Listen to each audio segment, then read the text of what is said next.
Hi everybody, I'm trying to figure this out. I'm on my new laptop, so let me pop this open and get it muted. Everybody, I'm trying to figure this out. I'm on my new. Oh, there we go. Okay, now let me pop the chat out. Let's see. Everything's backwards on this Mac, and honestly, I have to say I've been a little afraid to do a hangout on it because I'm like, what if I screw everything up? Because knowing me, I would. Okay, let's see. And then we'll pull this over here. Okay, that's not too bad. That's not too hard. My daughter kept saying, Mom, you're just going to have to play with it. Hi, Felicia. Hi, Felicia Campbell. My mod should be in here in a little bit. There's Judith. Hi. Hi, doll baby. How are you? It's humid today, and I did not curl my hair. I didn't do anything. I didn't even put it up on top of my head. Hi, Andy. Hi, Puddin'. Hi, darling. It's so good to see you all in here. When a few more people get in, I'll tell what happened last week that kind of hijacked my stream, but it couldn't be helped. Y'all know I love my fur babies just like they're my own youngins. So, but welcome everybody. You all come on in. If you'll share the broadcast on Twitter or any other social platforms, Facebook or anything else, we'll get some people in here. We'll get started. I'm glad to see everybody's doing well. I have miraculously had, this is my second day with like little to no pain. And if you all know, I'm a spoonie. I have rheumatoid arthritis and fibromyalgia. Fibromyalgia is the least of my worries, to be honest. But I have RA and I have several other autoimmune diseases. So I live with chronic pain. But the last 2 days have been great. It's almost like a godsend. So did I move? Did I move yet? I moved when I absolutely had to. I moved to get up. I had talked to Puddin'. We talk frequently, and I said, I'm afraid to move because I feel good. I'm not in pain, and I'm almost afraid to move because, you know, when you have diseases in your joints, you don't want to move. You're like, if I move, is it going to hurt? Is it going to mess this all up? But yeah, I did move, and it wasn't bad. The only thing that has hurt is my feet, which, you know, if you have arthritis, your feet hurt. But yeah. Oh, thank you. You know, these are the Cuisinart steel pots, and I love them because even though they do have a tendency, you have to be real careful with them, just like any good cooking pot. They will scorch because, you know, they're not non-stick, so you have to be careful with them. But they clean up really easily, really well. But I said, I am not wasting my cabinet space. I have a ton of cabinet space, but I said, I'm not wasting it with pots. I always thought that was stupid. And so I said, when we bought this house, I said, I'm going to hang them. And it's been very convenient, although I have knocked my head into them. I'm rather tall, so I've knocked my head. Thank you for sharing that on Twitter. Hi, Steph Gant. It's so good to see you. But hi, Happy Mandy. Hi, good morning or good afternoon. Good morning for some if you're not on the East Coast. It's Central, it's noon, and here it's 1. So it could be morning or afternoon for you. But it's good to see everybody getting in here. We are still, as I've said, I've made a joke that it's going to be September before we get the kitchen all finished. As you can see, my counter guy is in here because we don't have the range in. We have the range here, but it's not in yet. Here, I'll show you. We've got my double oven in. We do not have the cabinet stained, and we don't have the countertops ready. And, of course, the floor is not done. The floor will get done probably next year because we work too much. Hi, Pearl Bubbles. And it's my kitchen's coming along. You know, we've got the appliances that are in now, except for the one, and then we're doing it all along. But it's Mama Beth. Mama Bear's the other lady, Pearl, but that's all right. I'm used to it. Yeah, if I put things away in a cabinet, I forget it. That's why when I see these people that have these really clean countertops, I'm like, do you cook?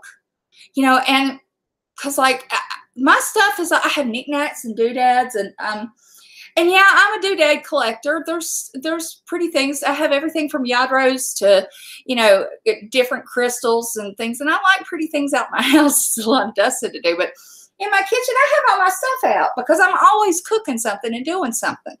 And then I collect these little Italian guys. I guess you all probably seen them. There's one. But like these, they're just everywhere in my kitchen. I have them sitting on my counter. Sitting on my windowsills, and I like things like that. They make me happy. I like wherever I look, I want to have it happy. I don't like this paint. Actually, Mandy, this was here when we moved in, and it had just been painted, but it's green, and I really don't like the shade of green, so I think I'm going to go with like a really pale gray, like a dove gray, and do everything. Everything's going to be black and steel and white, and then that dove gray, and then we're having the marble countertops in, and then the marble backsplash, and I think I'm going to have the backsplash go all the way up to the cabinets, if not a third, then paint over top. So I'm still deciding. I'm still looking at stuff, but thank you, Morning Glory. You can lurk all you want. I lurk in a lot of people's chats, but I have to say, before we get started on our conversation this morning, that I took, after all of that nonsense, I made mistakes. I want to say flat out that I made mistakes. First of all, I didn't control my temper. And, I was talking to my husband, and I said, I have lost my temper 3 times in 10 years. I've really not held myself, under control for 3 times. And I named it 3 times, and that was one of them. And he said, yeah, you're right. He said, 3 times you've lost your temper in 10 years. Why did you lose it then? And I said, because this was a new situation. And I really thought I was doing something good to help someone, to help a friend. And I felt like I was out of my element. I was, I've never been in this situation. And I said, if I'd had any sense, I would have stayed very calm and said, yes, I did this and I did that. And my job has nothing to do with it, and neither do you. But I didn't, and I lost my temper. I guess it's the red hair. But I think losing your temper 3 times in 10 years is not too bad of a record. And, but I've learned, and I've seen a lot of my character that I need to work on, and I've seen other people's character that I'm glad I know. I know who my friends are, and I know the good things. But I got off social media. It took about 2 weeks, and I just stopped watching. I stopped watching any of the drama channels, and y'all know I watch drama channels all the time. And I just quit. And I watched good channels. I watched Uber. I love my Uber. And I watched Cab 7. And I watched some documentaries. And I read a book, which I haven't had time to do. And yeah, we all do. We all make mistakes. Well, thank you, Puddin', for telling me I look beautiful. I appreciate that. Compliments are welcome at any time, and I'll take all of them. But those 2 weeks showed me that there are other things to watch. And there are other things to do. And, reading the book especially. I love to read. That's one of the things that I've always done since, I learned to read really early. And it was a way to escape. It was a form of escapism for me. And it was a way for me to calm because, I have generalized anxiety disorder. So I can read and I can reduce my anxiety. And it really was great. It was a piece of shit book. I'll be honest with you. The book wasn't worth the dang. But it got my mind off things. And sometimes we forget to go back to the basics of what helps us, control our mental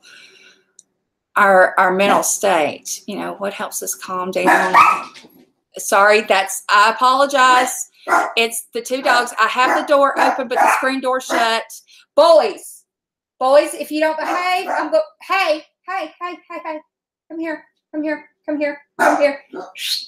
Brian, Spanky, Brian. Oh, Lord, I almost said Spanky. Spanky's the one that passed away. Brian, Marlett, come here. Okay, last week, Marlett had seizures. Now, Marlett is my Maltese. He's my white little dog, and he had seizures last week.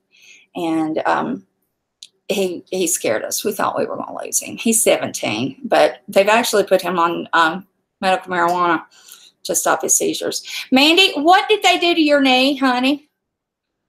I saw that you had something done to your knee, but I don't know exactly what because, like I said, I've been out of the loop. But, yeah, the dogs bark. People complain on my videos. They're like, I can't stand to hear the dog bark. And I'm like, then fast forward. The dogs live here. But, Mandy, what did they do to your knee? Or somebody fill me in. It's swollen. Did you have to have it scoped or what? Yeah, Morning Glory. I was getting, you know what? I was getting way too involved in it, and I was getting it. It was becoming part of my personal life, and that's not cool. When something online becomes part of your personal life, when you don't know those people in real life. You know, if they have things going on in your life and you become too involved, then you lose your life to them.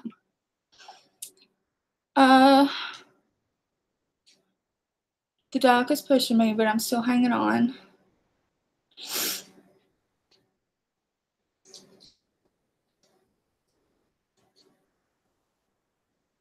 All right, well, Mandy, just let me know how you're doing, and I'll put you in my prayers. I don't know what exactly is wrong, but I just hope it gets better. I worry about anybody's knees or joints or anything. You know, they've got me doing PT, but my doctor did put me on methotrexate. He started me on that Thursday. And if anybody's ever been on methotrexate, you know what I'm going through. But I've got Phenergan, and I'm drinking ginger ale and ginger. I've got to order some ginger tea, but it makes you very, very sick. They want to do surgery, but it's got good days and bad days. I have to give in a little. Oh, I'm sorry, honey. Well, let everybody know when they decide to do that, and we will definitely put you in our prayers. And if you need anything, just let us know. Be happy to help. But don't be too brave and not ask for any help, because it's here if you need it. Okay. But anyway, yeah. So I haven't had any pain, but I've been bleh. But you know, Mandy, I hope they get that straightened out. I really do. I hope they get it to where you can walk and you're comfortable. You know, that's all we really want, is to be able to live our lives and, you know, have our days to where we can get around. You know, I used to say I wish I could walk every day without a cane. Now I'm like, I wish I could walk a few days without a cane. You know, like on vacation. You know, Mandy will definitely put you in our prayers. And oh, you are so welcome. Hello, Twana. Twana, if you want to come up on a panel, you are more than welcome. You know, we just love to have you. And you know, this offer support. And Twana has a wonderful story, and she's been sharing with me. And if she ever feels comfortable to come up, I would love to have her. But if anyone, and in fact, if anyone wants to come up and talk, and they have a story they want to share from whether it's a relationship they've been in, you know, because our focus here in this live stream for the next 2 hours is on domestic violence. We also talk about childhood abuse, if you've suffered through any of that, any kind of trauma. And this is a safe space, no trolls. This is a safe space that you can talk, you can share your story, you can share it in the chat. You can disable your video and your camera, and you can just leave the microphone on, and what will happen was just your profile picture, whatever you got as your profile picture, will come up, and you can share your story. And we'd love to have you talk. And you know, if you've been up here before, it's fine to talk again. And you know, we just love to have you share, you know. But so, bad day here, otherwise you would.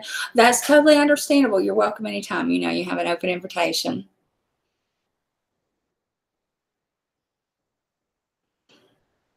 You stay in here, Twana. Yes, that's fine. We talk about domestic violence and abuse, and we concentrate on that in the first part, and then in the second part, it's mainly just mental health. And you've had your scope 10 times. Oh my gosh. It's a wonder they haven't just replaced it. My rheumatoid. I can't talk today. My rheumatologist was mad that they didn't go ahead and scope mine and biopsy it. And he was like, that's what I sent you over there for him to do. Why didn't he do it? He can't just look at it and say, oh, it's not OA, it's RA. He said, I needed him to scope it. And I'm like, why didn't you tell him that in the notes? He was like, I thought I was pretty clear.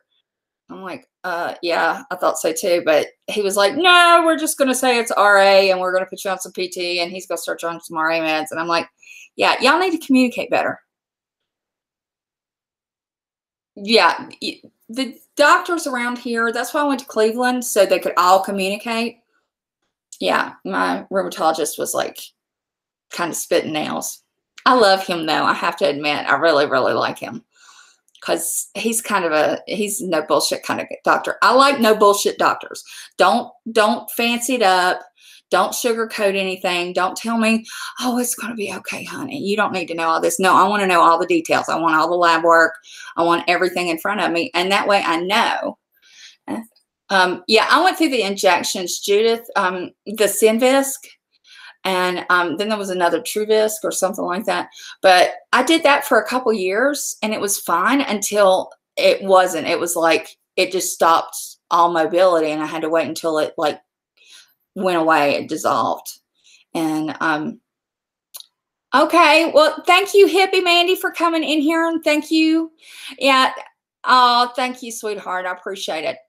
Yeah, my Marlet is doing much better. And he's playing. So he plays and naps. But Mandy, I hope your knee starts doing better and please keep us updated on it, okay? And yeah, you know, when a doctor comes in and tells me the truth, I can handle that. I can say, okay, I can deal with this. You know, like when they told me I had RA or when they told me I had type 1 diabetes. Yeah, it was a shock because I knew my life was going to change. But I can handle that. It's the unknown that's scary. So, but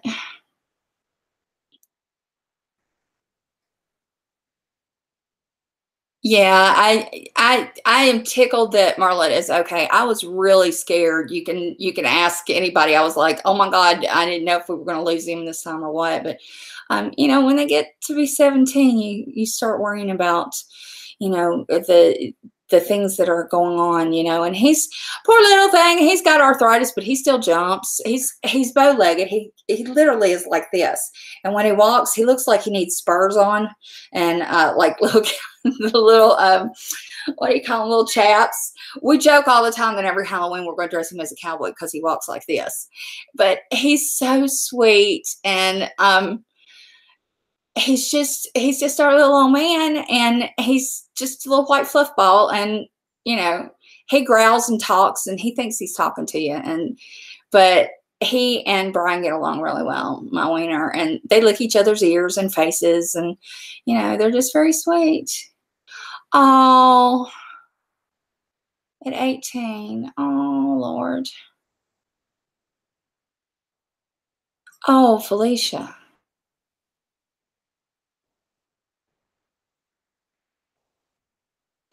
Oh gosh, Felicia, that is so awful.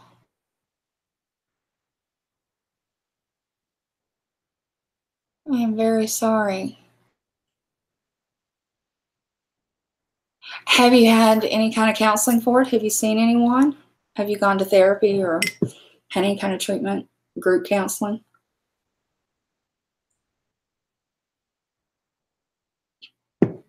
Hi, Dee.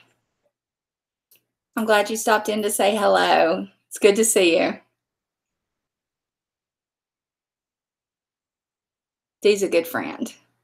Felicia, did you have you had any kind of counseling or have you seen anyone that can help you work through the trauma?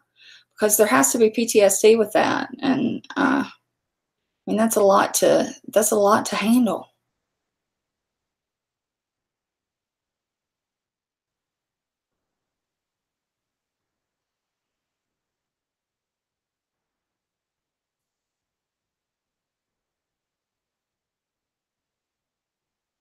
Judith, they are. They're just like our children. Felicia, my heart certainly goes out to you. And if you haven't had any counseling, if you want to get in touch with me, I'll be happy to see if I can find someone in your area that maybe has a group or, you know, specializes in that type of trauma and help you get some counseling, you know, so you can talk through it with someone face to face, because that's hard to carry around, you know.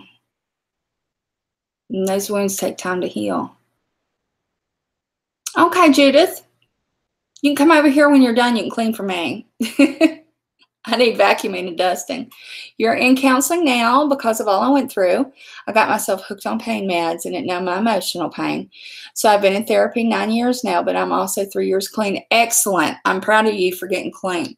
You know, you bring up a good point that you got on pain meds to help your emotional pain.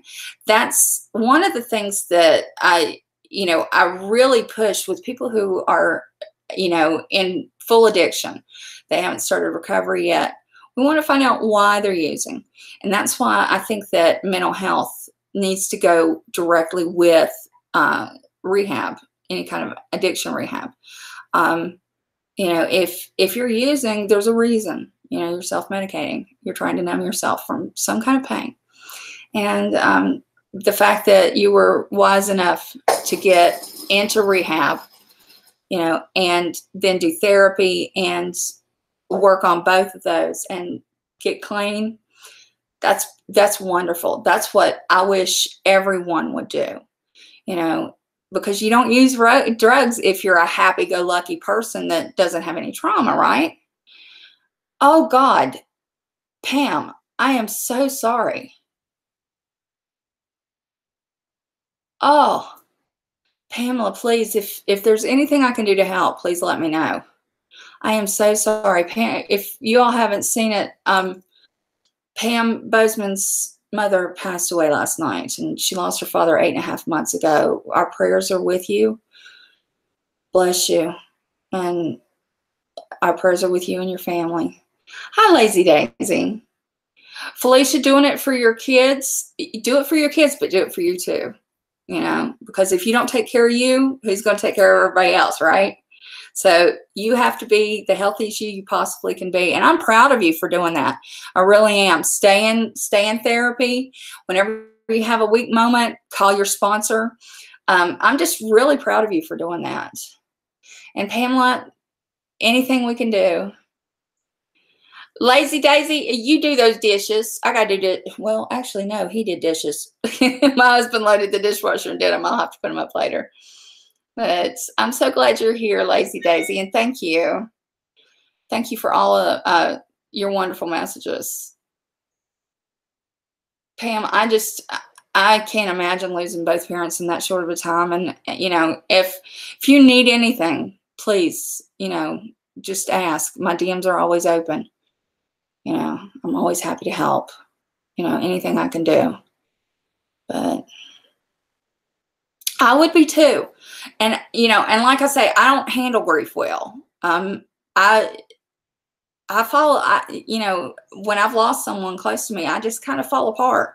And that's why I'm not good as a grief counselor. We all have our strengths and weaknesses. I'm just not good at that. But I'm happy to arrange to send flowers. I'll listen. I'll cry with you. If that's all I can do, but I'll do it. You need a sponsor and you don't know how to get one. Okay, go to AA. First of all, just go to a meeting and say, I've been clean this long and I need a sponsor. And they'll hook you up with someone who's been clean as long or longer than you are. And Pam, I can't imagine it. I haven't lost a parent, so I don't know how hard that would be. I've lost other people in my life that were very close to me, but and I know what a wreck I was then. So I can't imagine losing a parent. Hi, Uber Goober. Thank you last night. Thank you for last night. I love you. Mwah. Love my Uber. But I am so sorry, Pam. I really am. Uber, Pamela lost her mother last night. And, she just lost her father recently. Rosebud, it's so good to see you. I'm glad you're here. It's good to see you. I see you different places. See, I lurk. I don't always talk, but I lurk. But I see you different places. But it's good to have you in here. You don't have to have a story. You can just lurk and be supportive. I live in a small town. There's no NA or AA, only group or individual therapy. I live in Berg, North Carolina. Okay. Trying to think.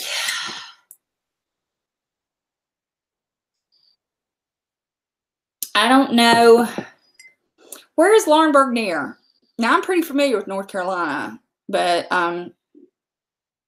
oh, you're welcome, Rosebud. I'm always happy to see you in any chat.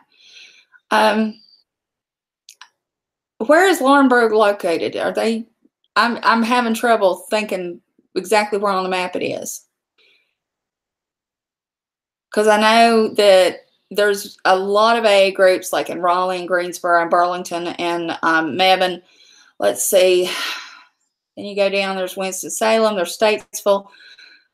Now over in Asheville, there's some in Asheville, but down through that area in Boone, you're not going to find much. But in Charlotte and going on up the road, there will be. I just don't know.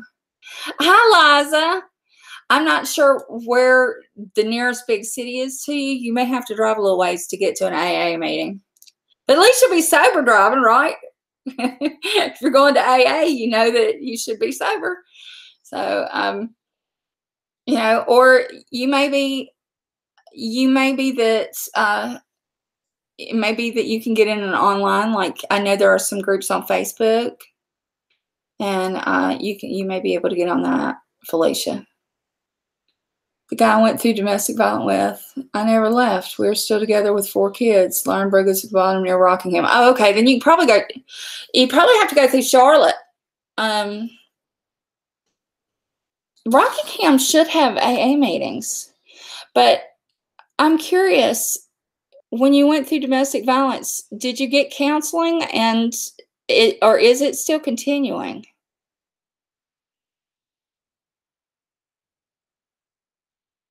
Pam, we love you in here. Know that.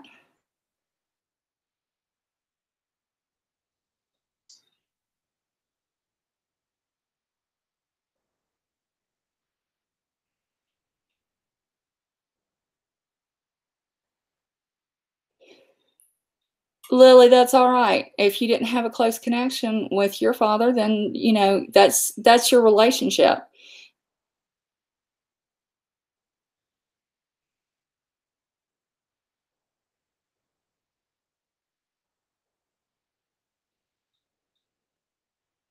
Liza, it's so good to have you in here. Felicia, are you all still together?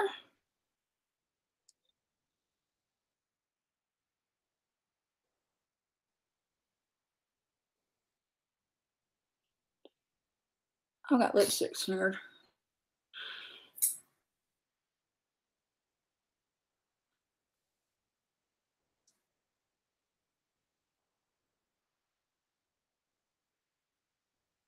So you didn't get counseling during your teenage years, but is he still abusive to you?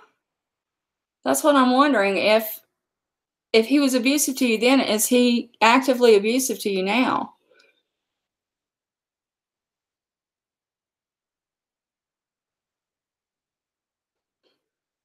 Yeah, Lily, you don't ever have to apologize for what you're feeling. For your honest feelings, you don't have to apologize for them. You feel the way you feel, and that's it. You don't owe anyone. You don't owe anyone a false loyalty just because they were your, biological parent. Y'all excuse me, I'm going to do something really rude this out. Fix my lipstick because I think it's smeared. It looks smeared on camera, but it doesn't look smeared on here, but I'm going to try to fix it. If you weren't close to one of your parents and they pass away, hey, they could have fixed it in life. We have one shot at this.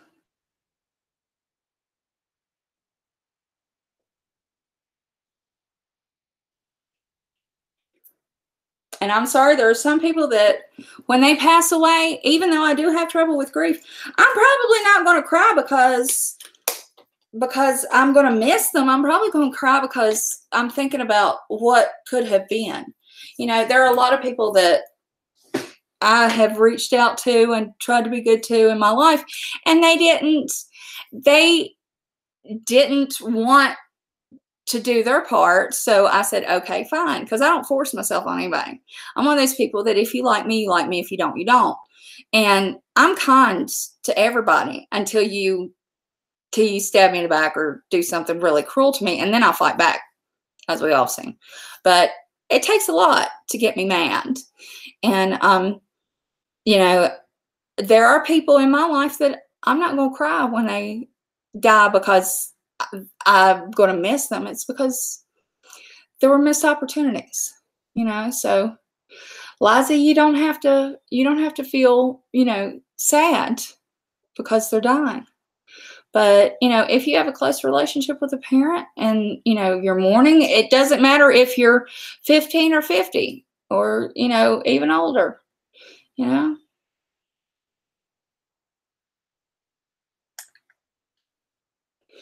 Hello, Lily. I just saw you. Lily, how old were you when that happened?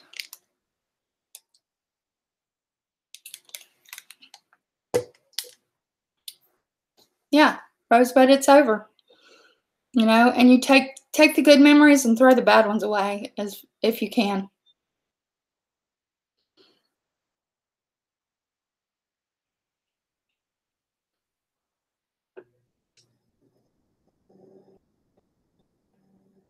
Yeah, put in you love and be a good friend, and that's what you can do. I feel no matter what, he is always right. I feel like he's forgotten our bad past, but my mind still remembers, and it takes so much for me to feel normal. Do you want to be with him? I mean, honestly, do you?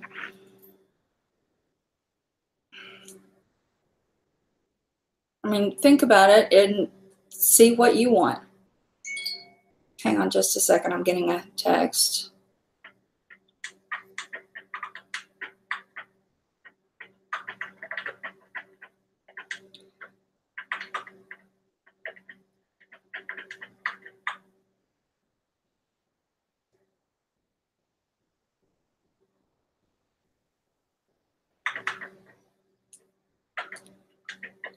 My hairdresser wants to come today. And I said, no, I'm live streaming. Okay. Up until age 13, he stopped after he threw me into a wall. Well, Lily, thank God he did stop. But, you know,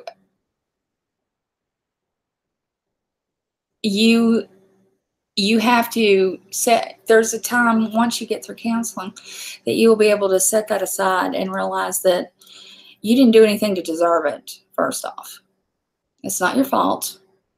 You didn't do anything to ask for that, and you weren't deserving of that. That was him. It was his fault.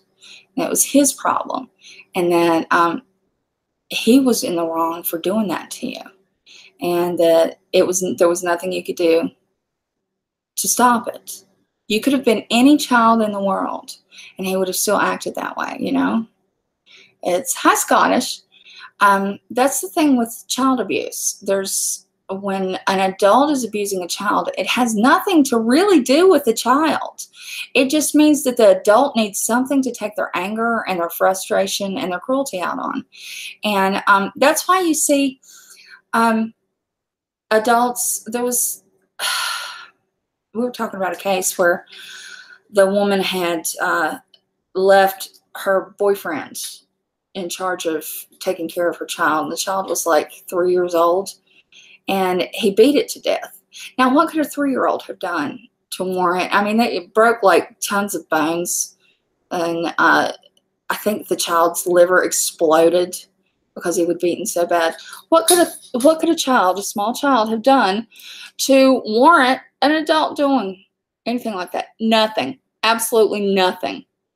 Right? Nothing. There is no reason. There's no excuse. There's no, well, maybe the child did this or that. No. Just like with a baby. We've all seen films of where that babysitter was beating the shit out of that kid, and oh my God, and they're horrible, and we've seen it on Facebook, and they keep coming up.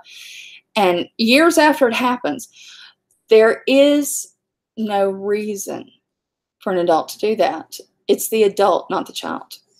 And this goes on up, you know, as the child gets older. There's no reason to hit or hurt a child. There's no reason to be cruel. It's the parent that's doing it, you know. And it's better to be alone than to be hurt, you know. Nobody deserves that. You're worth more than that. And you want to be, I would like to only be a parent and he be a dad. That's it. Well, you know, you don't have to live and go through abuse for that to happen. You know that, right? You can separate and be safe. Hi, Shell Bell. Hi, darling. You can separate and, you know, co-parent. But you need to reevaluate and see where you want to be when you've got, you know, you've got kids that are seeing this. And children who grow up in homes where there is violence, they learn to be violent or they learn to be afraid. And, you know, that's something you need to think about, protecting your children, you know, and it's very important. But Lily says, I tried 2 months of therapy recently. I quit because she wasn't acting like she was paying attention to me. Yeah, even if a child is acting like a crazy little monkey, you don't beat them. That's right. You don't, you know, you let them get their energy out. You know, you find something to do constructive. You know, I used to always tell my daughter, would you do something constructive? And she said, but I'm liking being, I like being destructive. And I'd say, well, we're going to do something constructive. And I would find something for her to do, you know, that put her energy into a good place. But if you were, Steph, no, I don't. Educating Shani. I don't know, honey. Lily, if you felt like she wasn't paying attention to you, did you ask her, was she paying attention to you? Did you tell her that? Twana says, oh my God, Mama Beth, what, honey? You'd be surprised, Felicia. You can get a lot of support. You know, you want to do it the right way if you leave. You want to make sure that you have, you know, police watching you and that you have support from, you know, a shelter or, you know, domestic violence. You know, there are different groups in different towns and there are different charities. I know we have one here and they're very good. And if you think it's going to be a risk to you, they can actually put you, it's almost like a witness protection program. It's pretty cool. They'll actually move you to a different town, get your kids whisked out of there, you know, as long as, you know, you do what they say and, you know, you don't tell people where you're going and all of this.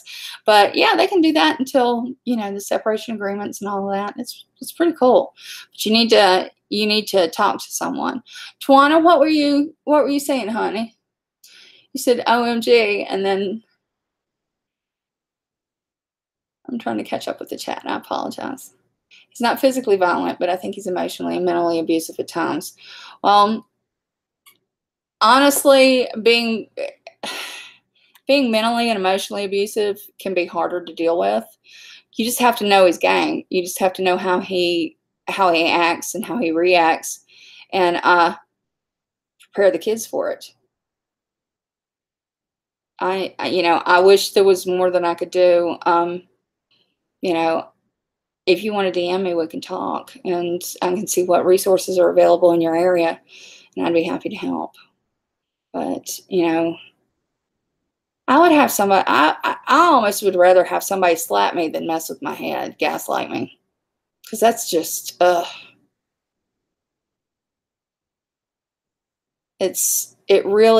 gets to the point where you don't know, you know, when you're in a situation like that, you don't know whether what you're thinking is right or whether you feel like you're going crazy, you know. But about the 3, my oldest child was the reason for OMG. Oh, okay.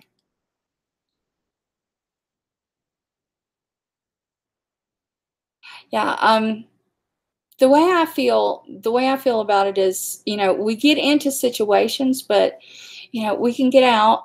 It takes a lot of effort, you know, but we have to understand that there are people out there who will help us. Sometimes it's just a great friend. Sometimes we have to go to the law enforcement.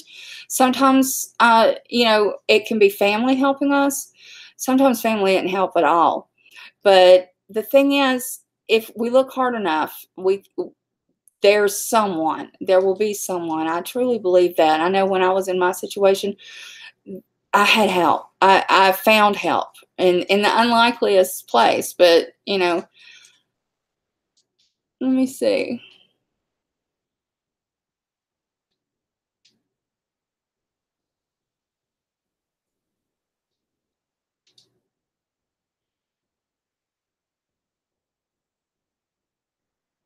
True, Felicia.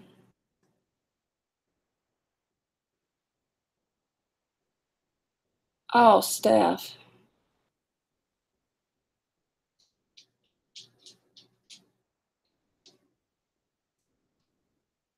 Lily, then you need to deny that bill. I'll talk about that. Oh my God, Steph.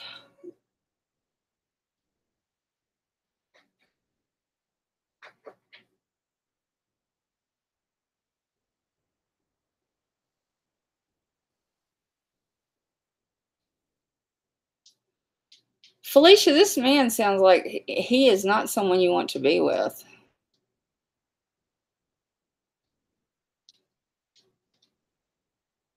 Steph, I will. I will definitely look into her. That is wonderful. That is wonderful because YouTube can be a very positive thing, but it can also be very negative. And we've all seen that. I would love to speak with her. I love to hear a good, happy ending.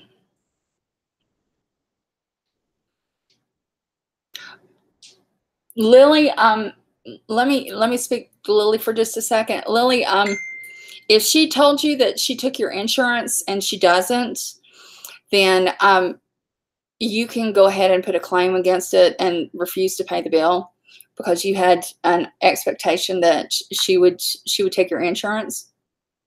And if she keeps sending it, or if she tries to do anything, you can deny it. And you know, because we're very clear on what insurances we take, and you know, and I work with some people even through the office, and others do too, that if they don't have insurance and they don't have anywhere else to go, sometimes we'll work with either a sliding scale or do pro bono work. But that's up to the individual doctor. But if she wasn't giving you the service you wanted, and because basically you employ her, if she wasn't taking the payment method that you had, which is your insurance, you can, if she tries to, you can tell her, you can either write this off because you told me wrong, and you're going to take someone in there with you and say, look, just be very clear. Say, look, you said you took my insurance and I'm not getting the service from you that I expected. You're not even paying attention to me, and I want to switch doctors. And now you're saying I have a huge bill for services you didn't. I could have sat and talked to a wall. So just refuse to pay it. And if she takes you to court, say she did nothing and she lied to me about taking my insurance, you know, and that'll be the end of it. So don't let this experience. I've seen all sorts of different psychiatrists, psychologists, therapists, you name it, because you have to. When you're going through school, they want you to see different people, so you get their style against the style that you're developing. And hey, welcome back, honey. And Steph, send it to me in my DMs on Twitter, and that way I can have it. Puddin can share it, and so can Shell Bell. If you can send it to their Twitter DMs, they can share it on here. I'd be happy. But I've seen all sorts of different counselors with different styles and things, and there were some that were really good, but there were some that were really bad. And some I was like, how do you do this for a living? How do you get away with this? Because you really suck. but you know, you can't tell them that. But you know, you go back and you rate them and you score people, and deny that bill. Just she can put it into collections, but you can deny it. You can actually you can go to Equifax and say, I didn't receive. No, I'm denying this bill. She has to take it. You can take it to small claims court too.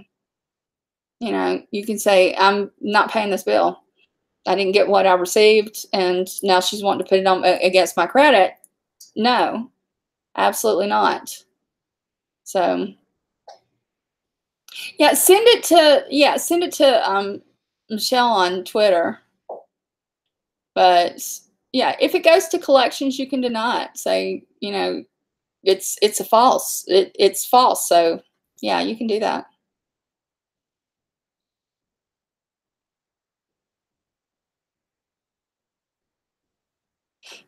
Okay.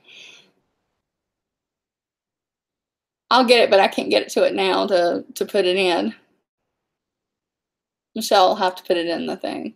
So you know, that's the thing with therapy. You know, there are different people who do different styles of therapy. Like I do talk therapy mostly, and you know, anybody who's had me as their therapist, their psychologist, you know, we sit and we talk.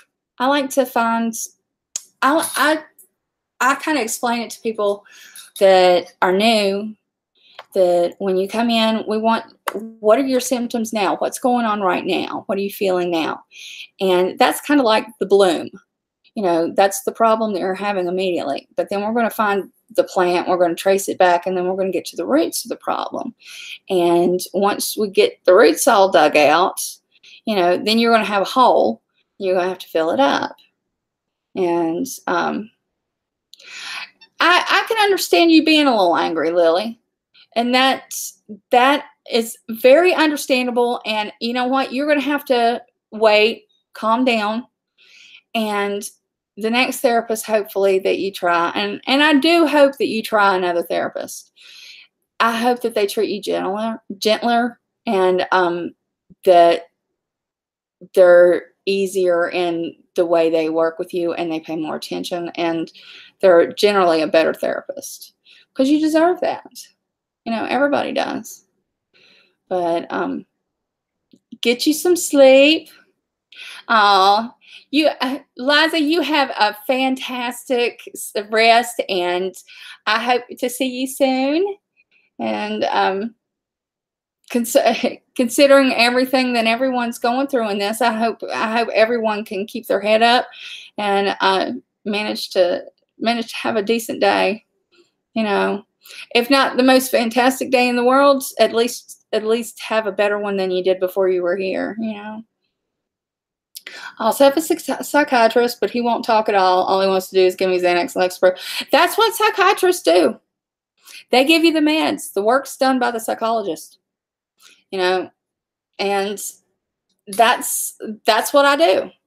You know, and I'm the one that talks and helps you figure out what's going to make you feel better, and you know, change your way of thinking, change your way of looking at things, and you know, help you come to terms with what the basis of the problems are. And then once we do that, then you know, the medicine only changes the chemicals in your brain chemistry, but you know, the psychologist helps you understand. Oh, I always am. Love you too, Perimeter. Rosebud, I don't ever want to be mean to anybody. And you know, I ain't much shitty reviews. Hi, dog baby. But I don't ever want to be mean to anybody. And I was mean that one night. I didn't like it. I get a little sarcastic, but Felicia, is the Xanax and Lexapro, is it helping? Lexapro is a good med. I mean, it's a good antidepressant, but it doesn't fix it if stuff's still happening that's going to make you depressed. That's not fixing it. That's where the therapist comes in. yeah, you need to see a psychologist, because a psychologist will help you understand why maybe you're depressed and why you have anxiety, and you know what needs to change and what you can change, and you know how to think about things a little differently to, you know, maybe make changes in your life that will be positive. Lily, and that's the first thing you have to do, is be kind to yourself. You have to be good to yourself so you can be good to others. This weekend is pretty good. Felicia, I got mean. I think I shocked everybody. I got mean a few weeks ago and used a lot of foul language and told a person off or two. I don't know, but I was ugly. People were like, "Oh, she's not professional." Yeah. Oh, Lord. But it looks like it's going to be a good weekend. My husband's out bass fishing. I'm not in pain for once, and I actually have some energy.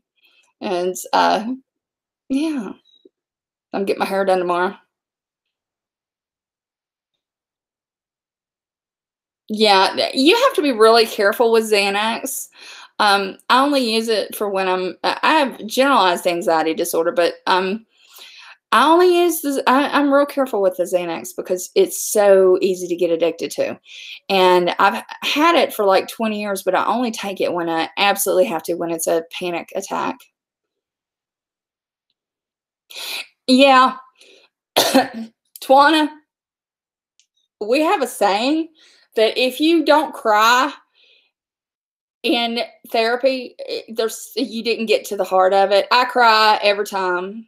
My patients cry most of the time. Sometimes they leave smiling. Now I have some that, you know, we're doing positive reinforcement, things like that. And they'll tell you that they smile, they leave happy, they leave feeling really good. But then there's others that we're working on deeper issues and they just cry and cry and cry. And I feel awful. But, you know, it's getting that out. It's sometimes you've got to cleanse. So it's, you know, you may leave just laughing your hind end off, but then other times you cry. And I cried a lot.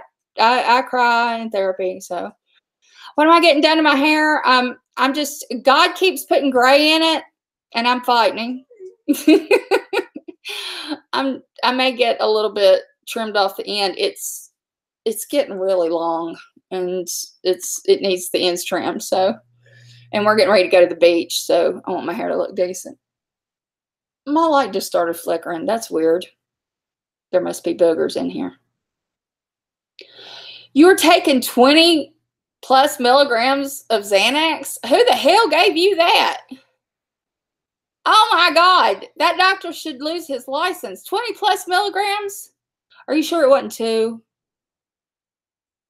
Because 20+ is like, that's ready to lose his damn license.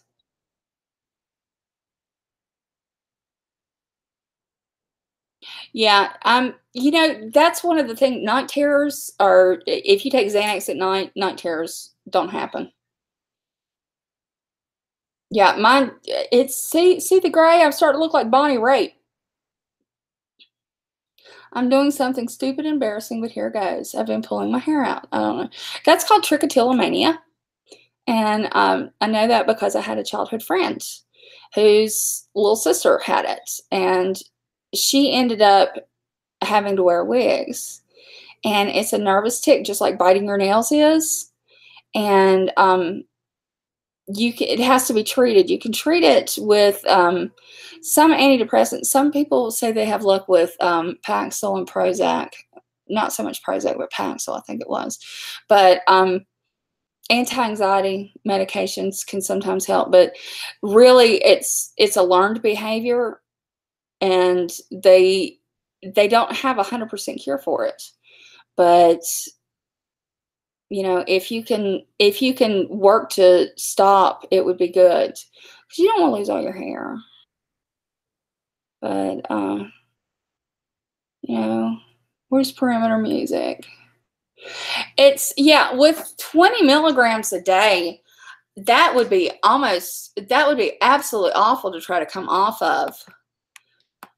And that's, I mean, because you have to titrate slowly off of benzos, and you have to be monitored like 24/7. Did you go inpatient for that?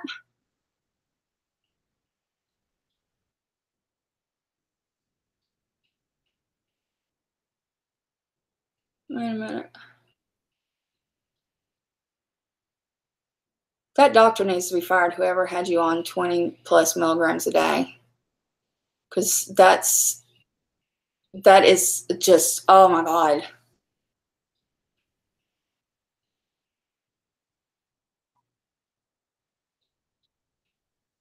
I keep threatening to dye my hair some crazy color, and my husband keeps saying no. If he does, I'm in trouble. I don't know what kind of trouble he's going to put me in, but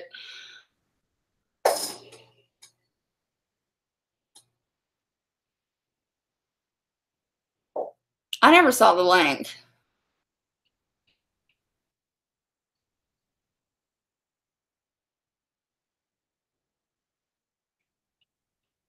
But you know, but when we're talking about residual effects of abuse or abusive relationships, it can manifest in different ways. You know, some of us can have anxiety. Some of us can act out towards our present partners. Oh, there it is. Okay, great. Thank you. Check that out. You know, Steph, that's the young woman that Steph was telling us about that was so abused, and that she's used positivity and sharing her story on YouTube to help herself and to come out of the depression, and, you know, all the things that we do to ourselves when we're abused and we're hurt. So she's been cleaning.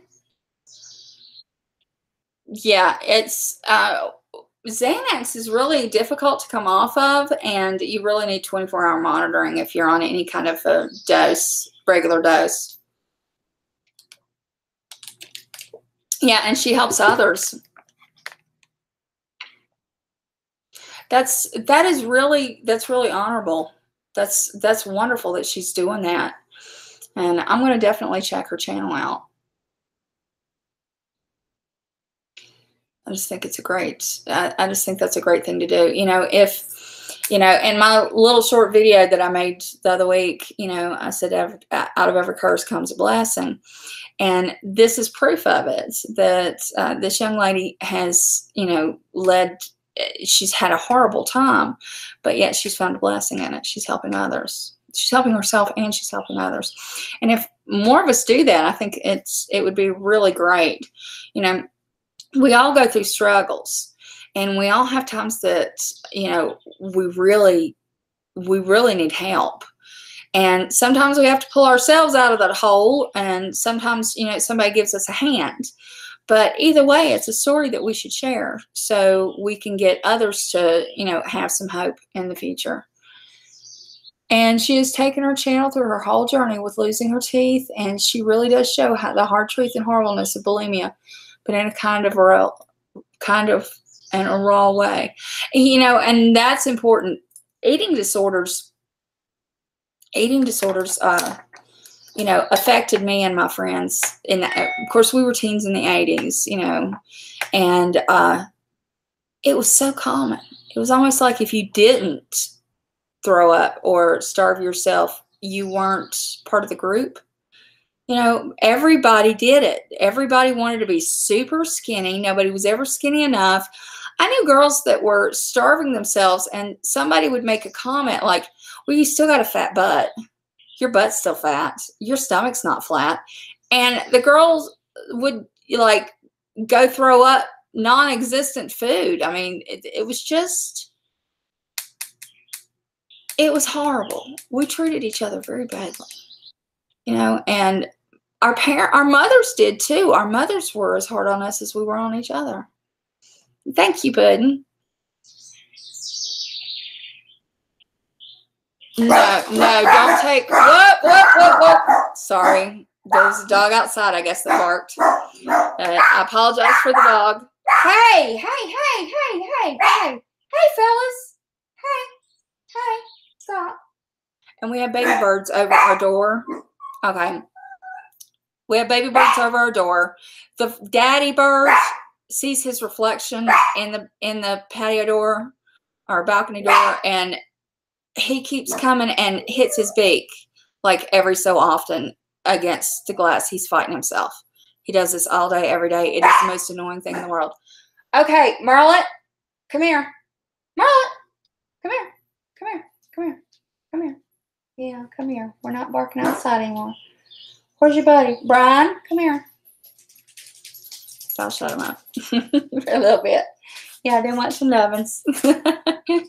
But yeah, they were rough growing up. I just remember I was always hungry, and then when I would starve, then I would go eat and eat and eat and then throw up. Yeah, when I'm hurt, I eat. And she says, and if I can't get what I'm craving, I get so mad I act crazy. And I don't know why I do that. It's, it's hard. And Prancer, oh, listen, eating disorders, big thing. It was a big thing in my life. And, and I know a lot of people, that it's affected. Yeah, I would binge and purge. Like I said, I made my circuit around town. I wasted so much money going to different fast food joints and then going and throwing up and then going to the next fast food joint. But the thing is, I would lay on my back and I would feel my hip bones and I would be so proud of myself. And then I would, and I would over-exercise. I would go and I would run. And we had a 6-mile loop of road at our house. I was raised on a farm, but you could go down the driveway and hit the service road. And there was a 6-mile loop, and I would go run that, and then I would come back and do sit-ups. And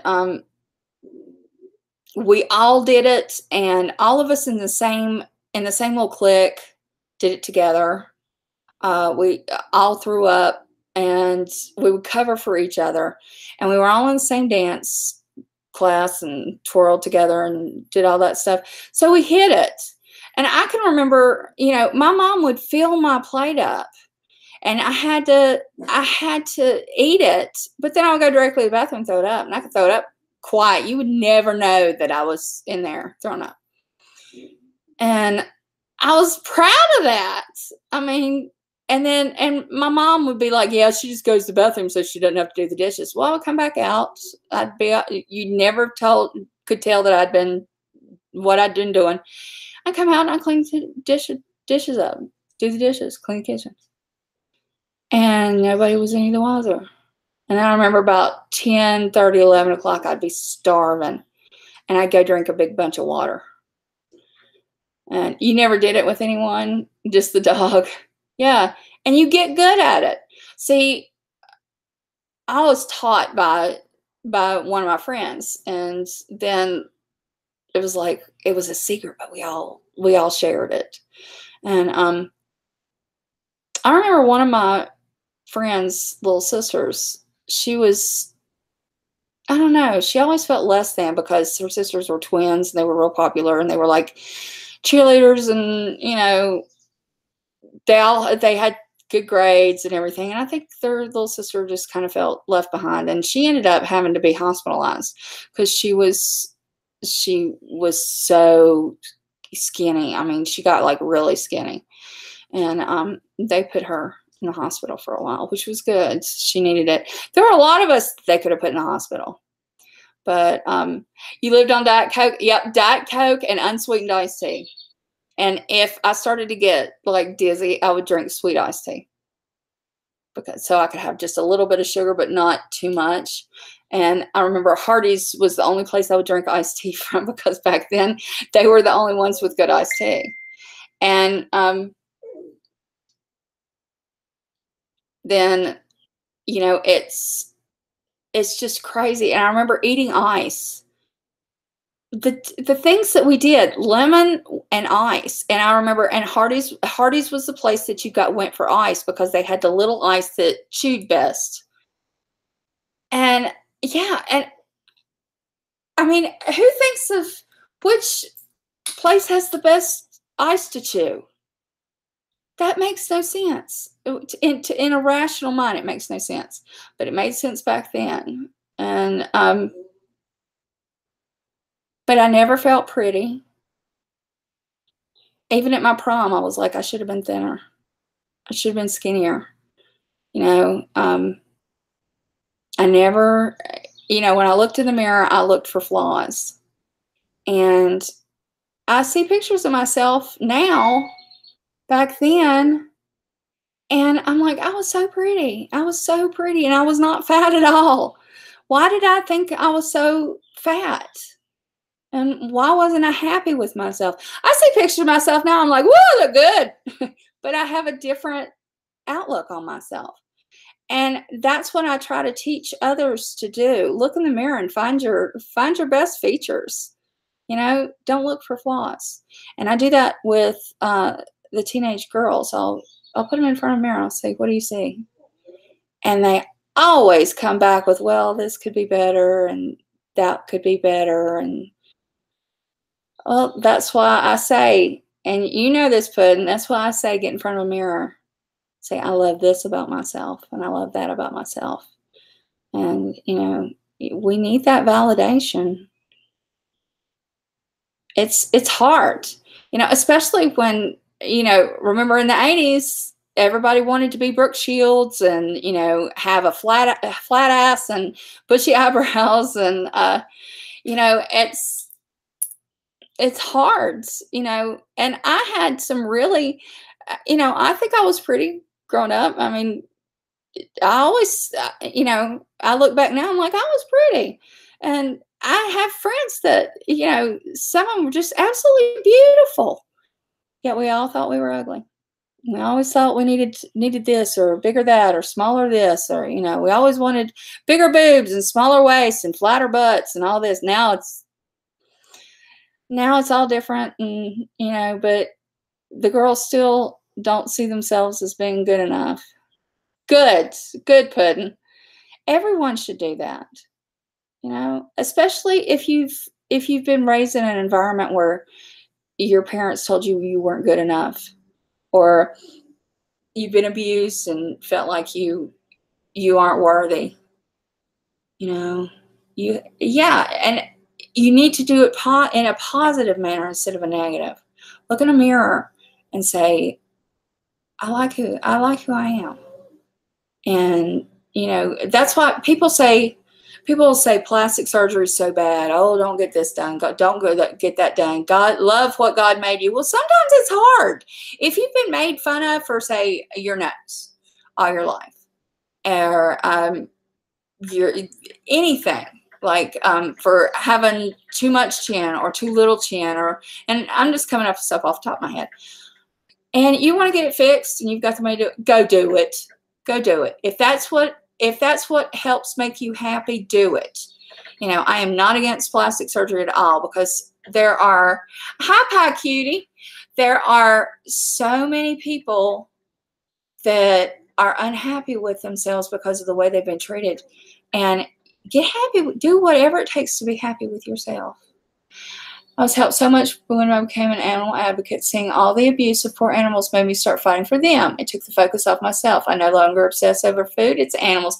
And that's great. See, that way you see that there's more about you and to you than, you know, just what people say, or just your looks or your hair, or, you know, what other people say really doesn't make a shit. You know what you're doing, and you know that what you're doing is good.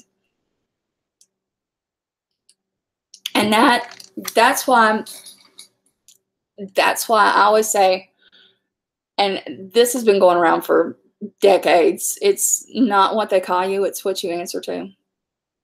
You know, and I found this amusing.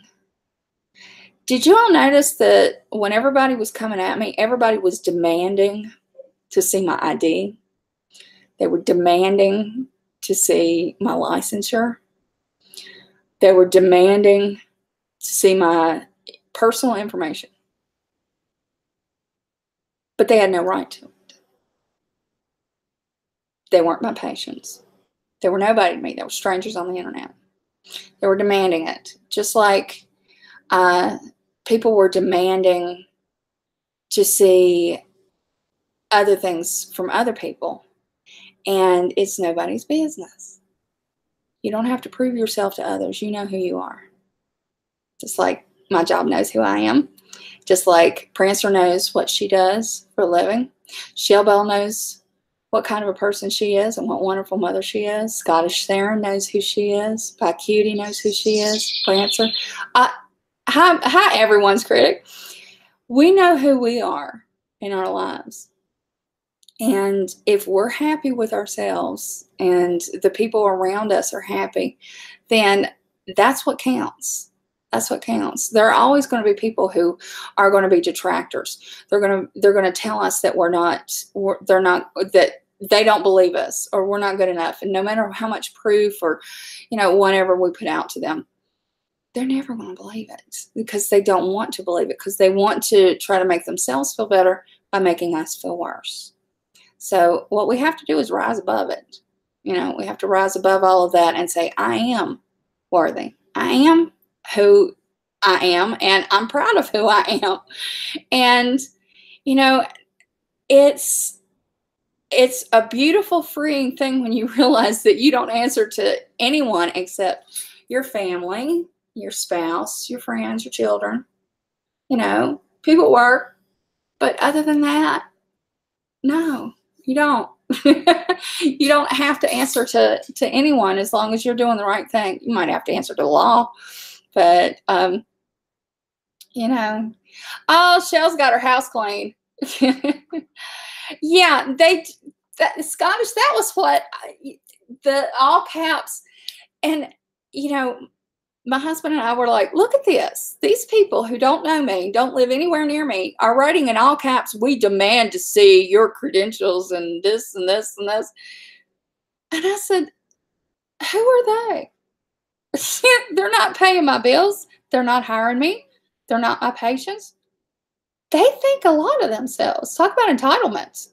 People are always talking about people being entitled, and then talking about what danger I am to them. I've caused no danger to anyone. That's just amusing. Ron, especially, he went on a rant saying that I had put lives at danger. Really? What life? His life? I don't think so. But yeah, everybody was demanding to see things from me that they won't show themselves. They hide behind names, screen names, and fake pictures, but they want me to dox myself. Oh well. They can think what they want. They can believe what they want about me. It doesn't matter. It doesn't change who I am. But yeah, I'm proud of Pie Cutie. I am. I love you too, Shell. It's I'm proud and happy of who I am, and I can see why other mental health professionals don't do this because there's always going to be people like that, and yeah, they're idiots.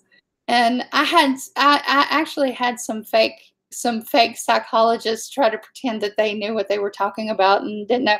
And I said, let me refer you over to this, and you can tell me what you think. And yeah, they got busted pretty quick. But yeah, I do too, Pie Cutie. I think with his language and with his threats and the calls and the doxing and all this, and he doxed his own son's school when he swung the camera around, and he showed exactly where he lived, and he's put Katie's address now up online for anyone who watches him and maybe doesn't watch her or doesn't look in her description. Yeah, he's done far more damage than I could ever do. He's telling people to put a needle in their arm, put a gun to their head, and all of that. I'm telling people to get help and seek counseling and to find love in themselves and support. So, yeah, he's no person to listen to their opinion. But, yeah, and there are people on here who have seen my credentials. So, oh well, it's all right. people are frauds that do the things like he's done and others have done. They scream the loudest when someone comes at them with the truth. They're the ones that cry the hardest and the ones that beat their heads against the wall and cry victim. So I just blocked everybody and moved on. But it's all right. You know, I just hate what's happening to his son. You know, just I would hate to be in a house with that going on. The internet can be more dangerous than real life. It can be very dangerous for anyone. Not just with the physical threats that people make. You know, I'm coming to your house and all this and that and the other, which is scary, and that does happen. But if someone is in a bad state mentally, it can be very destructive. Like, say you're depressed and maybe you're having some suicidal ideation. And then you get to watching some of these streams where people are telling you to do things to hurt yourself. You know, that could push you over the edge. And I hate to think that anyone would be influenced to do that by those types of streams. And you know, I quit watching him ages ago. I've been getting reports.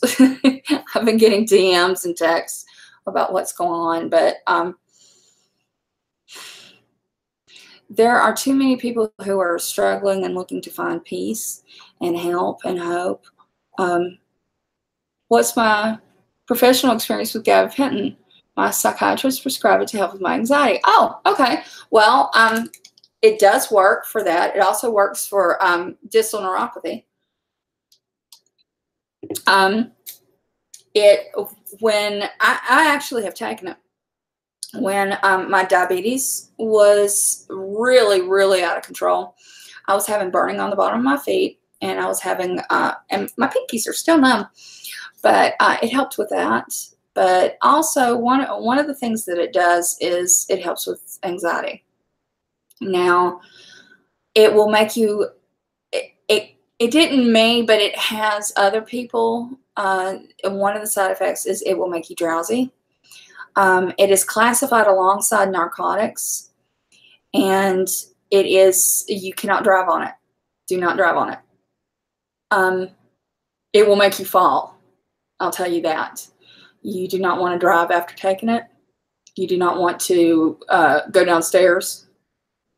You do not want to walk a lot. It was on gabapentin and then Lyrica that I fell down a full flight of steps carrying laundry, and I didn't. You just go wonky like that, and it's like an attack of vertigo hits you. But just be very careful taking it. It can be very good for your anxiety because it does make you relax. But when you take it, be in your bed. You know, be somewhere where you can relax and rest for a good 6 hours. Don't take it and go to work. Don't take it and, you know, go drive somewhere. But yeah, it's great for RLS. It helps that, but you need to be laying down and relaxed. And it's a good medication. And, you know, if you're not wanting to be on the Xanax, since you were on so much of it, I would recommend it, you know, but give it a shot. Yeah, it will make you dizzy. I'm telling you, stay away from anywhere that you have to walk over curbs or walk down any kind of steps, any step, even one step. Don't do it. Go get into bed. It's a good medication. It's a good little medication. I'm telling you, but I got off of it because my neuropathy was easing up. My diabetes was getting more under control, and I didn't want to fall anymore. I've already got 2 bulging discs from that, and I'm like, you know what? I think I'm okay. I think I'm gonna go off of this. He was like, okay, if the pain's easing up, and now I just have numb pinkies. I don't have any pain in my feet. So yeah, that comes with your blood sugar being really high and uncontrollable. So yeah, it helps RLS. I didn't gain any weight with that. I didn't personally. I haven't. I've had a couple people that gained weight while they were on it, but they were also on other medications like antipsychotics that do make you gain weight. So, and you know, some people gain weight on certain antidepressants, but I didn't. And then there are other people that lose weight on certain antidepressants. So it just depends. Different bodies react different ways. But, you know, oh, thank you, Perimeter Music. I try to be. Like I say, I don't prescribe the medications, but I do recommend I work with the psychiatrist. He does all the prescribing, but I work with the psychiatrist, and I say, okay, they've been on this for this long, and this is what's going on with them, and do you want to up the dose? I think we need to, or, you know, we talk. And so that's where I get my medical information, and I'm more hands-on. They write the scripts and send you home. But a lot of times I fill out the scripts, but I don't sign them. So I'm insulin. I'm insulin resistant too, Shell Bell. So, you know, keep going. We were talking about gabapentin. But yeah, the gabapentin, it's really helpful. I've got, you know, I know quite a few people on it, and you know, it's works. I think it works better than Lyrica. You know, I was low in B12 and vitamin D. Now I feel better. Oh, good. You got some. Yeah. I didn't take my vitamin D. I took my B12 shots. I took it at the same time, actually, that I took the methotrexate shot. By the way, if you're going on methotrexate, don't do the pills. Do the shots. Believe me, it's much easier. But and you're not quite as sick. I mean, I'm taking Phenergan, but and then I take my vitamin D once a week, the 50,000 units. But God, you feel so much better once you're back on. Once you take the D, it's something. If you've got autoimmune disease, you'll show up low in vitamin D. Okay, I bet she feels better. I bet that's a lot. So it must be working. Oh, talk about craving carbs. Talking about craving carbs. Okay, I don't know if y'all can tell, but my face isn't quite as fat as it was when I did the live stream when I came back week before last. Well, let me tell you what I'm doing. Probiotics. Who would have thunk it? Because I thought it was all a bunch of horse shit, to be honest, to be blunt. Okay, I read 2 studies. See, because I have to read the studies on it, because I don't believe all these people in multi-level marketing and all that stuff. I'm like, yeah, you're just trying to sell me crap to try to get me signed up for something. So I read 2 studies while we were on vacation, and then I also watched a video with the guy who ran the study explaining it all. So I was like, okay. So I sent my husband to GNC to get probiotics, and there were like so many billion, you know, little things in there, anyway, the probiotics, so many billion. I started taking them. Okay, one of the key reasons was because you're supposed to not crave sugar, because the candida in your body, which I've always had an overflow candida since I was little, like it's just been a nightmare. And it's supposed to lower the level of candida in your body. And then you're not supposed to crave sweets or bread. Okay. Started taking them the first week. This is not a ladylike thing, so guard your ears. I never really had a problem with gas ever. I mean, I'm a lady, you know. We don't fart, we poot, and we poot fairy dust and perfume. And but let me tell you, after I had taken it for a couple days, you would have thought somebody had took a bicycle tire pump to my hind end, because and to my husband's, and it was awful. And yeah, and that lasted about a week, and we were laughing about it. We were like, oh my God, what is in those pills? But let me tell you, After that week, it ended. And I have felt better, and I haven't craved sugar, carbs, nothing. All I want is my protein and my vegetables, and I've lost weight, and so has he. And this is a man, my husband's a man, that if there's a basket of fresh rolls, he's going to grab 2 at a time and eat them because he loves bread. So go get you some probiotics and start them. I'm telling you, you will not be craving cookies. You won't be craving bread. You won't be craving none of that stuff. They work. They really work. But you're going to poot the first week. Oh, Lord. Yeah, and where I'm insulin resistant, I'm not supposed to eat carbs. But, you know, every once in a while you think, I want a cookie. I just want a cookie. But get the probiotics. You won't even think about a cookie.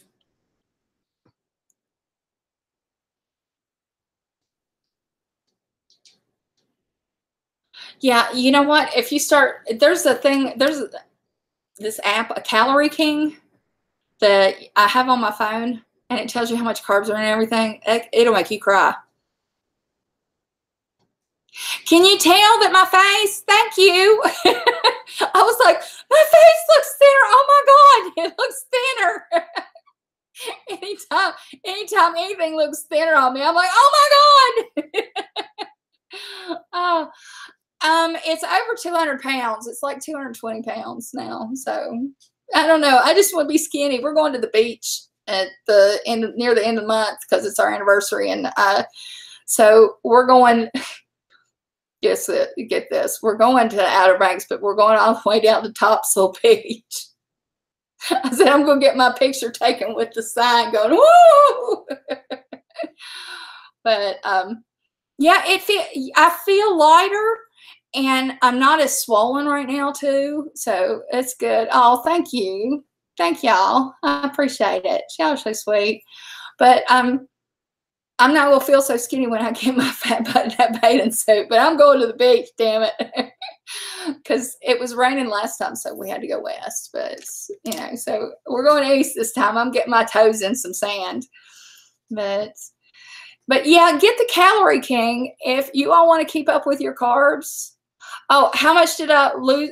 You know what? I bet you I've lost at least 10 to 15 pounds. And that's no lie, because I haven't eaten any carbs. Okay, this is funny. We keep sugar cookies, and they have to be Kroger Deli sugar cookies. Otherwise, I'll just make them. But the Kroger Deli sugar cookies are the only ones we like, because we're spoiled and picky. And he bought some 2 weeks ago. And he'll grab one like at night or one in the morning before breakfast, because he's really grumpy. And I don't think I've eaten any. And I think I've lost about 10 to 15 pounds between then. I sort of hate getting on the scale. But I think it's about 10 to 15 pounds now. But because my jeans are looser. I have one pair of jeans that I can wear, and because I don't usually buy blue jeans like at all, but I had an old pair when I actually started going through my closet. I'd like to be able to see the floor in there. But I was like, these might fit. And I slipped them on, and they do. And so they're a little loose. I was like, oh. So, I'm telling you, the probiotics, you don't want to eat crappy food. And my husband's like, what do you want to eat? I'm like, I don't know. Can you bring me some sushi?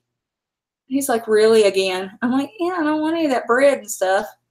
And, you know, or I'll be like, just bring me some meatballs, because he'll be like, I think I want a pizza. I'm like, just give me a couple meatballs. That's fine.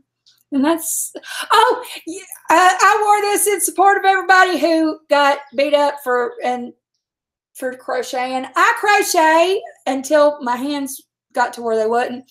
And yes, this is a crochet top, and I love crochet. And you can send me anything crochet you want. And I used to crochet baby blankets for everybody that had a baby. One year when, hey, quit being buttholes. One year for Christmas when my first husband and I, oh Lord, I was pregnant.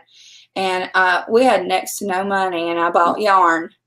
And with what little money I did have, because I was pregnant, teaching dance, going to school, and you name it, just whatever to get money, you know. And I was an aide as well, so whenever they would call me into the hospital, the nursing home, I'd go.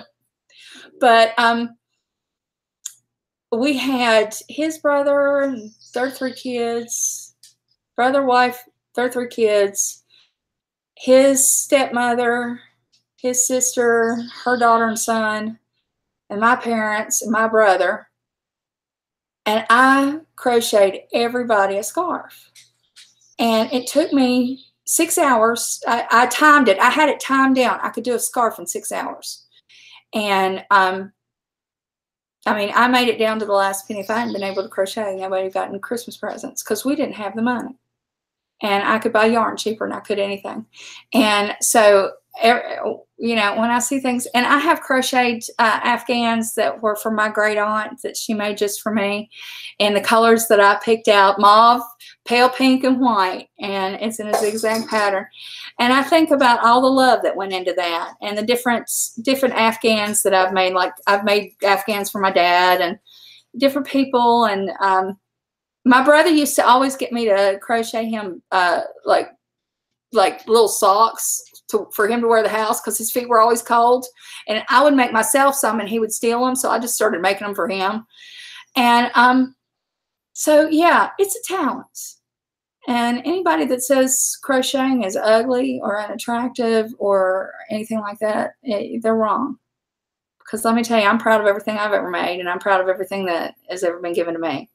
And yeah, I like crochet, and I like knitting, and I like any kind of needlework, and I can tat too.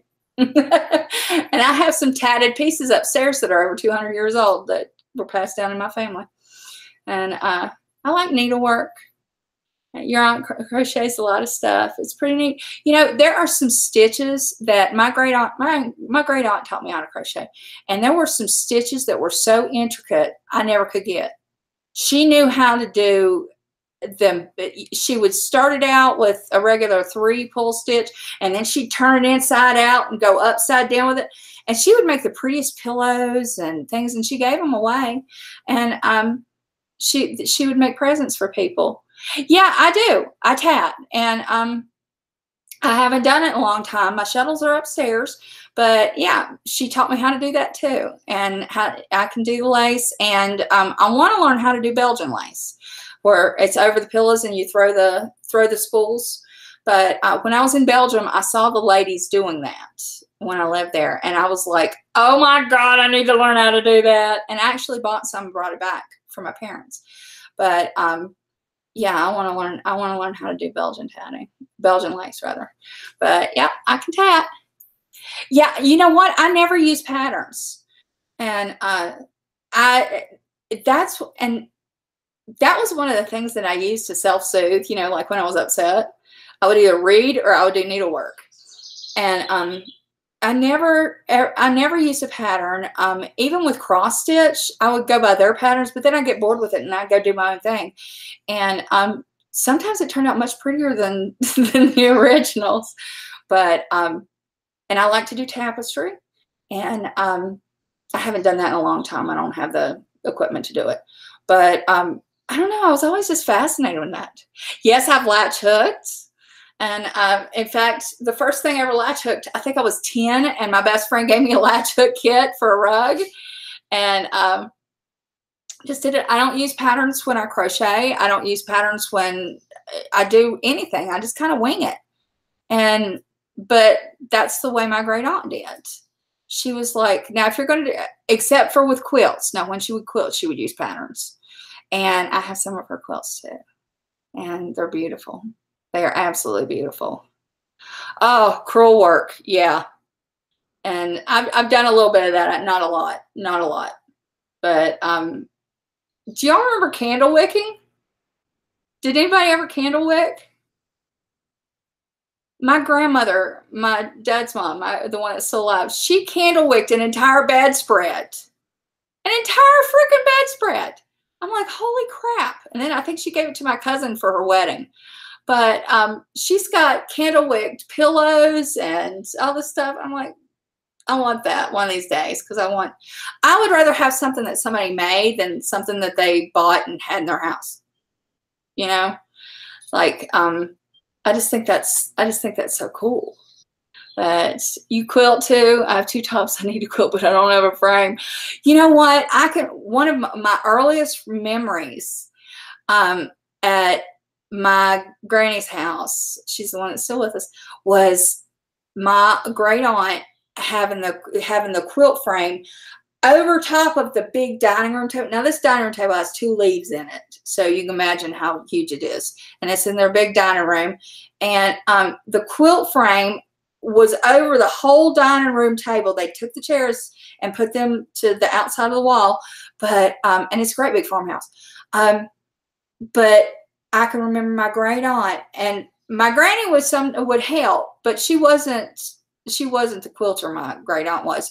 Her stitches were 12 to an inch, and she would measure them. And if y'all know about quilting, you know that's like really, really good. That's really tiny stitches, and that's how they value a quilt, is by the pattern and the width of the stitches.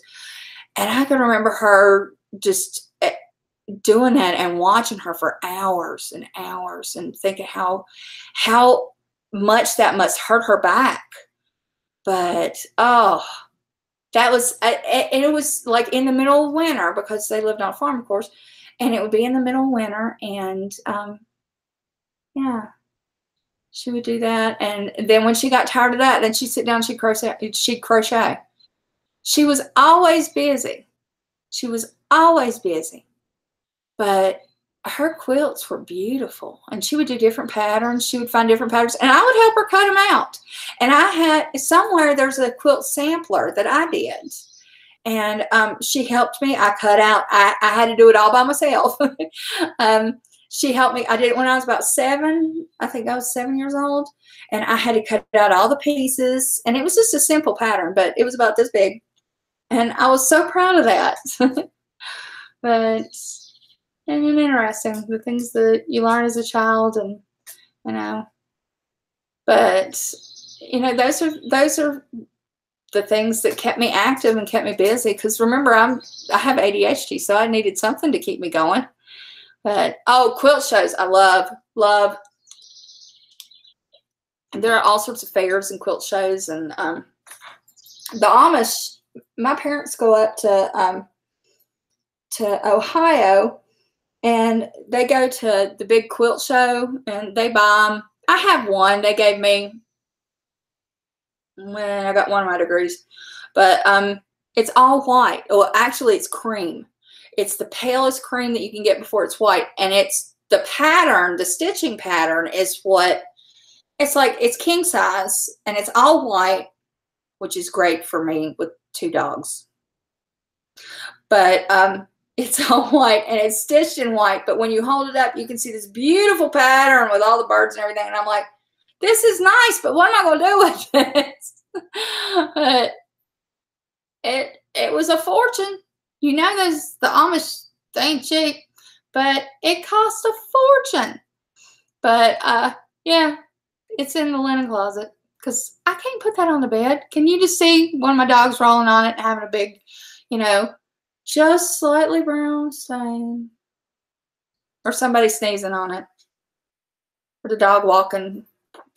That's why I have a brown brocade cover on the comforter set on the bed. Use it where? Can you imagine? It would cost me a fortune to get that thing cleaned. One of these, you know, I have queen beds in the other ones, in the other bedrooms, but yeah, I got to figure out something to do with it. Something.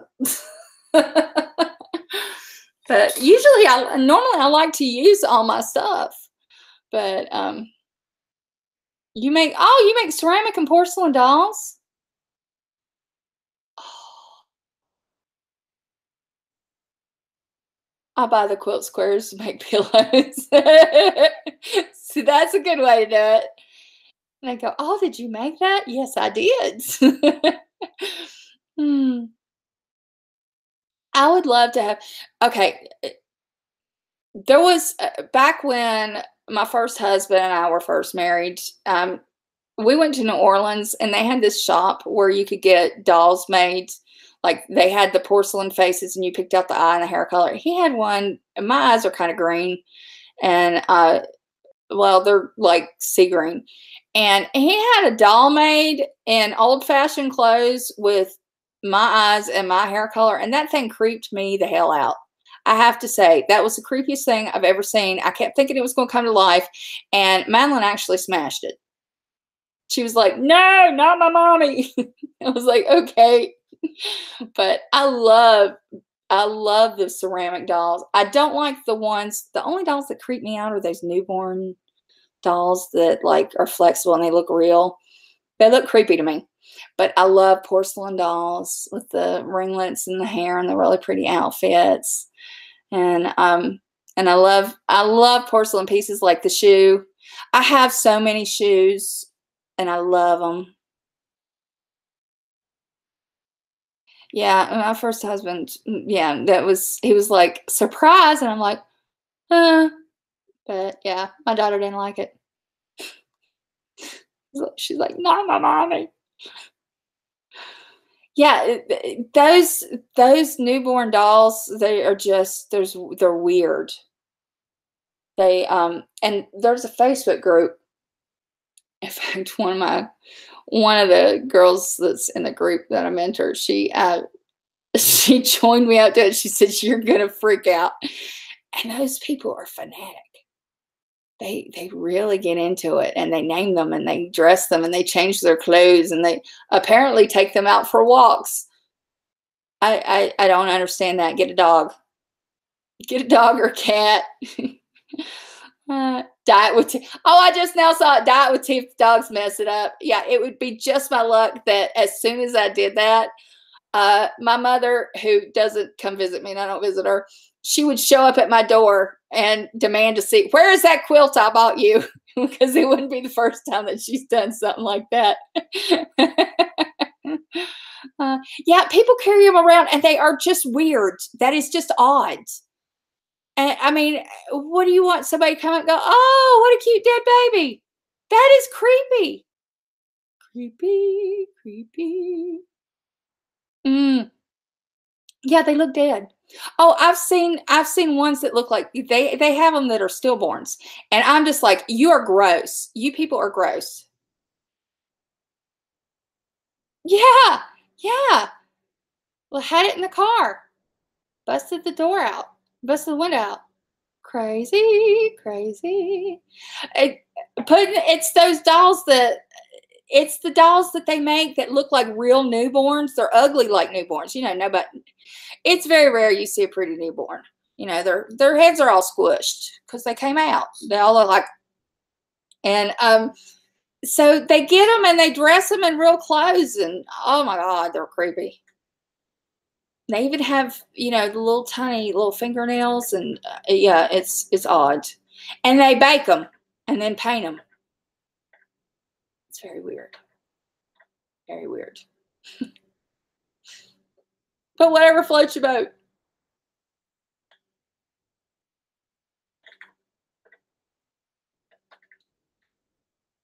Yeah, it's I just don't want them. You know, my grandmother, the one that I took care of for 4 years, she loved porcelain dolls, and my mom got all of them. But she had little carriages for them. She had a little place in her great room set up for them, and they were cute. They weren't the creepy ones. But I'm not a real doll fan for the most part. I like, you know, I don't have any dolls here. I didn't play with dolls much when I was little. My daughter didn't either. Yeah, you all got to look up those newborn, real looking dolls. It's a little spooky.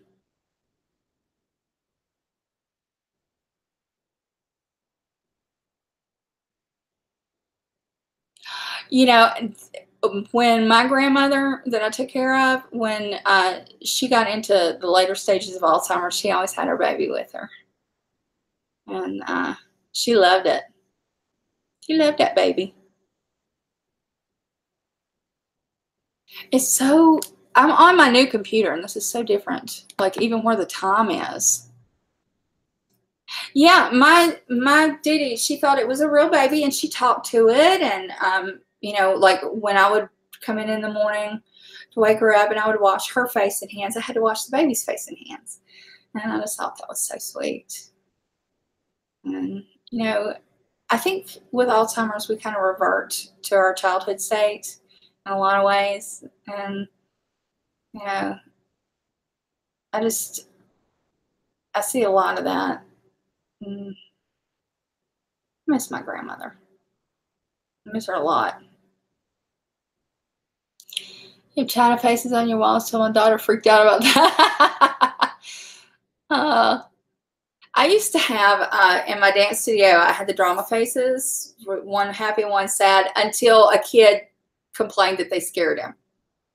As a little boy. And I was like, why are they scaring you? And he says, because it's mean. I said, okay, I'll take it down.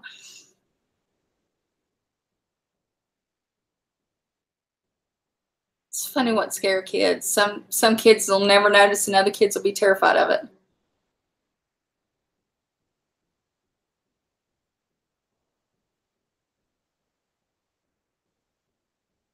So you never know. You never know what childhood experiences will affect people in different ways too. So does it look better on my new computer? Can you all tell this is a new computer, or does it look the same as the old crappy PC? Because I think the camera is better. The colors look more real. I don't look quite as yellow.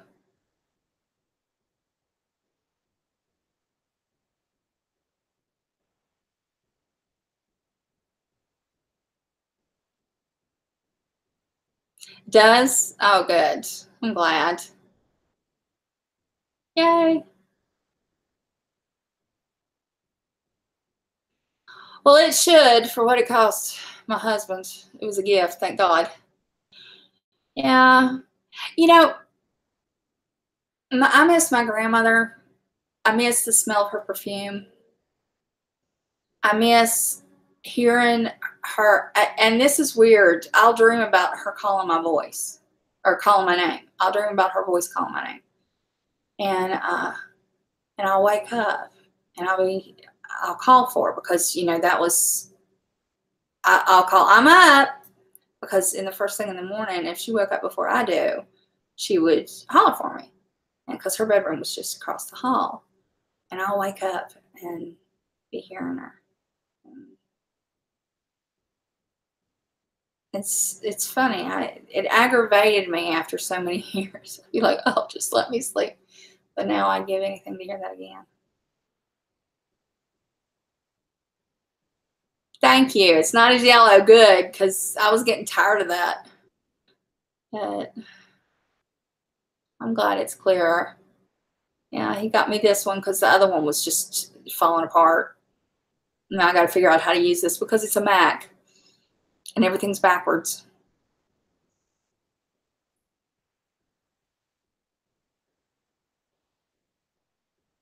And my grandmother always, she was always into the details of being a woman. And I loved that about her.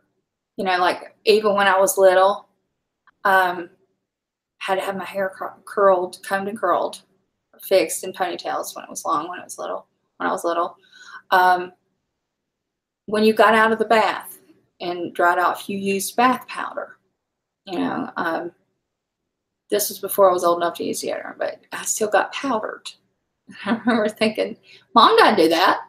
But like I would watch my grandmother do her makeup, and she would spray me with her cologne. And you know, it was really, it was really neat. It was like, you know, these are important things and you need to learn it. You need to pay attention. And, you know, and she never sunbathed. She never got out in the sun. She was like, the sun will give you wrinkles. You're my only granddaughter. You can't grow up with wrinkles. And I heard, you're our only grandmother. And you're our only granddaughter every single day, like all the time. We love you. You're our only granddaughter. I know. But yeah, you remember getting powdered too. Yeah, and it was a thing. And, you know, both my grandmothers did that. You had bath powder that you used after the bath. My mom never did that. But, yeah. And you put your nightgown on and then you went and watched TV. Or at my other grandmother's house, well, both after you got your bath, you got your nightgown and your robe on. And if it was summer, you went and sat out on the front porch and drank sweet tea. Did y'all do that? And this was both grandparents. All the kids had baths, and then we sat out on the front. And half the time I'd be out in the front yard doing cartwheels.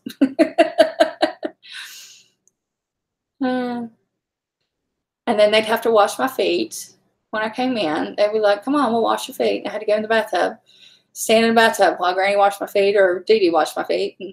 And, you know, and because we'd all go catch fireflies. Like this time of year, we'd be out catching fireflies and Coke bottles.